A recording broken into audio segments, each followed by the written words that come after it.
berikutnya juga silakan barangkali ada yang unik lagi. Yang unik lagi, Alergi tadi. alergi. Ya, ini belum Itu pasien dibahas. promil saya. Oh, Pasien promil juga ya. Pasien promil. Beliau apa namanya, angkatan laut ya. Jadi Iya. berlayar tuh. Apa namanya itu ya. Oh. Jadi sebulan misalnya Lebih kayaknya. 8 bulan, setahun nanti baru pulang. Itu angkatan laut ya? Iya. Bukan yang pesiar, bukan ya? Kayaknya modelnya kayak gitu loh. Oh. Nah, jadi kayak ke Amerika, nanti ke laut Amerika nanti berapa bulan kayak gitu. Dan itu beliau kan promil gitu kan. Beliau berdua promil. Dengan kasusnya ketika kita tahu holis itu uniknya bisa membedakan non medis, medis juga kita bisa. Bahkan untuk yang non medis misalnya kayak gangguan jin kayak gitu tuh bisa dibagi-bagi gitu lah. Ini yang memang sindrom dingin, ini yang masih sindrom panas gitu loh. Uniknya kayak gitu. Jadi nanti kalau misalnya yang gangguan jin kayak gitu dan dia sindromnya dingin, nanti masuknya hangat, itu bagus sekali gitu. Jadi bereaksi justru kayak gitu. Karena memang biasanya beberapa orang yang kena gangguan itu karena memang kondisi imunnya juga kurang bagus kayak gitu. Nah itu yang pasien yang ini beda kasus. Ini pasien aku yang promil. Ini dia alergi. Memang promil dengan kondisi memang alergi gitu. Jadi kalau makan ikan tuh sama seafood lah ya, dia sama sekali nggak bisa dan langsung. Adalah beliau tuh senang sekali. Jadi kalau pengen ngicip sedikit itu nanti alergi ya gitu kan, langsung bentol kayak gitu. Dan sampai sekarang saya tahu dari istrinya itu udah sampai yang lobster besar katanya udah bisa menikmati. Yang namanya belayar kan kayaknya kalau nggak makan seafood kayak gimana gitu ya, tersisa sekali kan gitu. Dan alhamdulillah sekarang menikmati yang ada di depan mata kayak gitu kan.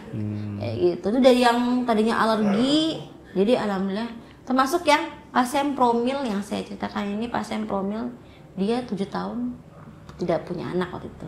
Dan beliau ini pasien dokter kandungan gitu kan, yang terkenal di Purwokerto ada. Jadi dokter itu bilang bahwa kamu nggak akan bisa punya anak. Jadi kamu harus bayi tabung. Jadi beliau memang sudah mengumpulkan uang itu untuk bayi tabung, tapi beliau tiba-tiba pengen coba untuk bekan.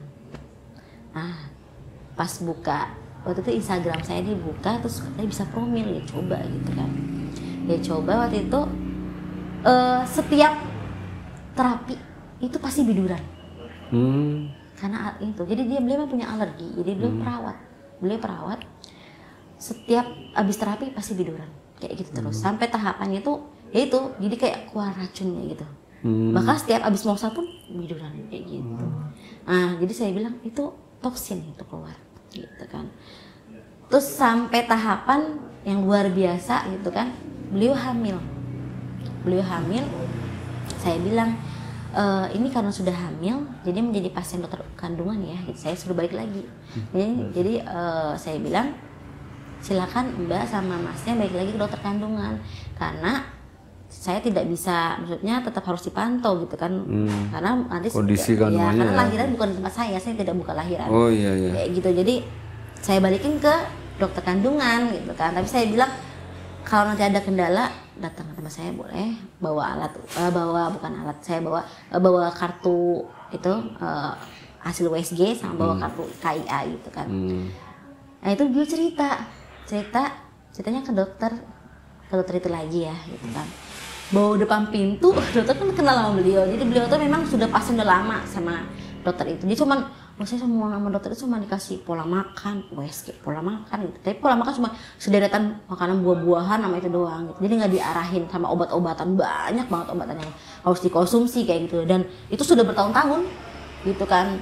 Dan bertahun-tahun saya udah nggak sekali saya datang 2 juta. Pokoknya paling sedikit 1 juta kayak gitu kan. Dan itu dia mau istirahat, niatnya tuh dia mau istirahat. Saya istirahat dulu gitu kan. Dan saya tertarik dengan ini pas saya buka Instagram Mbak, saya tertarik, saya mau coba kayak gitu kan.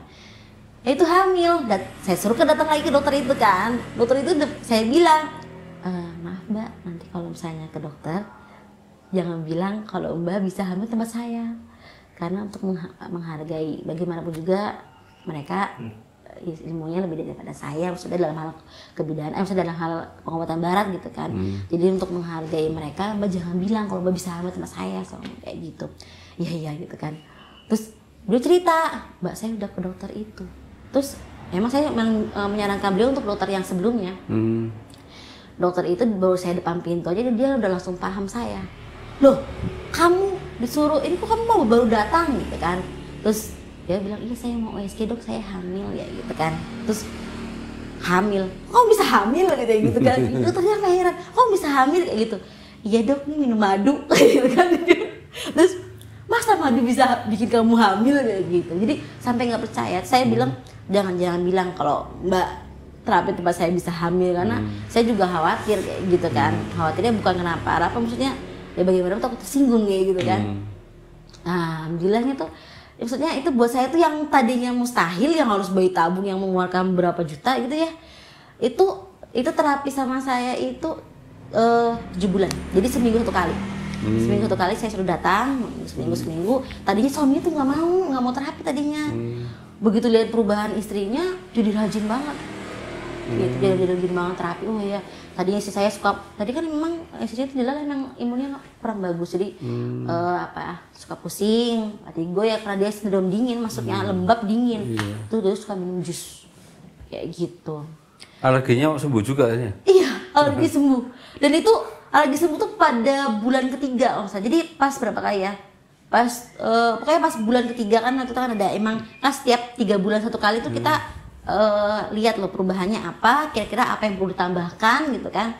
Itu saya kombinasi, nggak cuma bekam, jadi saya kombinasi semuanya, moxa, akupunktur saya kombinasi. Tapi yang pasti tetap kalau misalnya kondisi dia bagus gitu, tetap saya bekam sih kayak gitu. Nah, alhamdulillahnya saya lihat perubahannya tuh saya juga udah nggak biduran lagi, sampai sekarang udah nggak biduran lagi kayak gitu. Jadi itu setiap terapi biduran karena beliau mengaku bahwa dulu waktu kuliah gitu kan suka bikin ini sarden yang cuma dibakar pakai lilin itu loh. Jadi nggak dimasak. Jadi karena keterbatasan alat, maksudnya karena dia emang kos-kosan yang nggak boleh masak dan dia emang keterbatasan biaya gitu kan, maksudnya kan emang kalau kesehatan tuh uangnya lumayan ya. Jadi beliau sampai makan yang itu, sampai makan yang kayak sarden cuma dibakar pakai lilin kayak gitu. Iya, sampai yang kayak gitu. Jadi ya nggak sama kaleng kan nggak bagus kan dibakar sama kaleng. Iya betul.